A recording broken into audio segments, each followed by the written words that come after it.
TOTENTANZ of the modern world, a distillation, the eternal masquerade. History isn't linear, it's a recursive spectacle, a TOTENTANZ where the same figures change costumes but never leave the stage.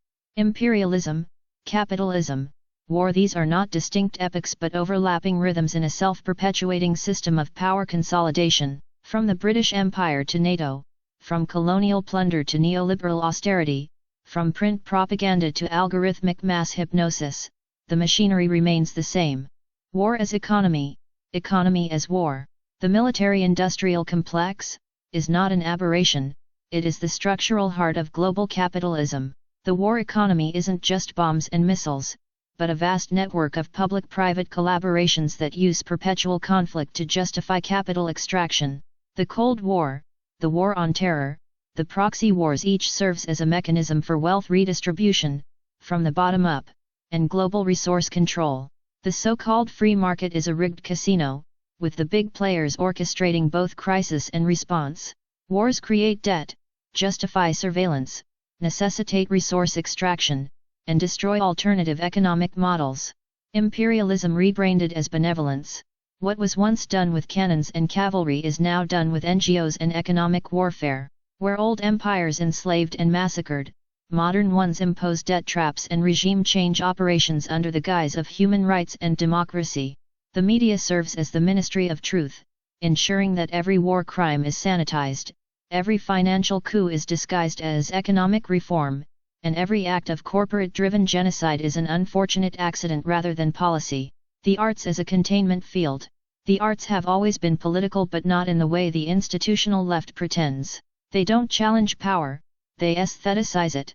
Arts institutions act as soft power agents, laundering narratives, absorbing radical energy, and keeping culture safely within bourgeois control. The culture industry and the performance of dissent. The arts and media do not operate outside of power, they serve as its aesthetic front. Dissent that is allowed to exist is by definition already co-opted. If you are being published, funded, or platformed by major institutions, it's because your opposition serves a function within the system. The market absorbs, repackages, and resells every revolutionary impulse. Punk became a fashion trend. Radical black liberation became corporate-friendly diversity and inclusion. Feminism was commodified into number girl boss consumerism. Every counter-cultural movement, once dangerous, is quickly turned into branding. Erasure and selective memory. Those who cannot be absorbed are erased. Artists and thinkers who do not fit into the institutional framework simply do not exist in the cultural record. If you are not an asset to the system, you are not seen. If your work cannot be monetized, repackaged, or used as soft power, you are a ghost in your own time. The ones who get posthumous recognition are often those who can be retrofitted into an acceptable historical narrative. The ones who remain invisible forever are those whose ideas remain a threat. The algorithmic labyrinth. The final phase of containment. The digital world was once imagined as a liberatory space, an escape from hierarchical structures, but it has become the opposite, a self-policing, algorithmic panopticon. AI as the ultimate gatekeeper. The digital sphere is not free, it is more controlled than any previous era of media. Algorithms determine who is seen, who is erased, what narratives are amplified, and which ones disappear. The illusion of choice and diversity masks an unprecedented level of control. Where before, the ruling class needed censors, secret police, and media monopolies, they now only need the algorithm. The Muppetification of public discourse. The Internet was supposed to democratize information, but it has produced an accelerated feedback loop of stupidity. The system doesn't just reward the dumbest, loudest, most reactionary voices, it ensures they are the only ones heard. Whether political commentary, art, or news, the vast majority of what reaches the public sphere is Muppet theater, a hollow, repetitive spectacle of outrage and distraction that ensures nothing of substance is ever engaged with. Spamnesia, the eternal present. The rapid turnover of digital content destroys historical memory. People live in a constant present of trending topics, where the atrocities of last month are forgotten, and the cycle begins anew.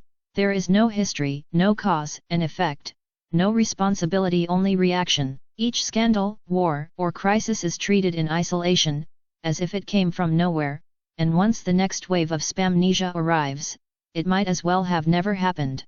Prophecy, what comes next? We are standing at the edge of a structural collapse, social, economic, ecological, and cognitive. A new phase of war and imperial realignment. As economic crises escalate, the ruling class will lean harder into militarization, surveillance, and resource extraction. War is inevitable, because it is the only remaining mechanism for resetting capital. The old centers of power, US, EU, NATO, are threatened by multipolar shifts, and they will not relinquish control peacefully. Algorithmic governance and the death of free thought. The more people rely on algorithmically filtered reality, the less ability they will have to perceive the structures controlling them. AI will not just curate content, but mediate all experience, shaping what is politically, artistically, and cognitively possible. The shift from propaganda to simulation means that even those who resist will do so within a controlled framework. The fragmentation of society. Class divisions will harden into permanent castes. Those with capital will live in gated algorithmic ecosystems of privilege, while those outside the system will be locked into digital ghettos with no access to visibility or economic participation. Dissent will be managed, not crushed. Those who resist will be kept in endless loops of performative outrage, never touching real power. The last artists of the ghost era. The next generation of true creators will not be institutional, visible, or acknowledged in their time. The only real art will come from those outside the algorithmic control systems. Whether posthumous recognition comes or not is irrelevant.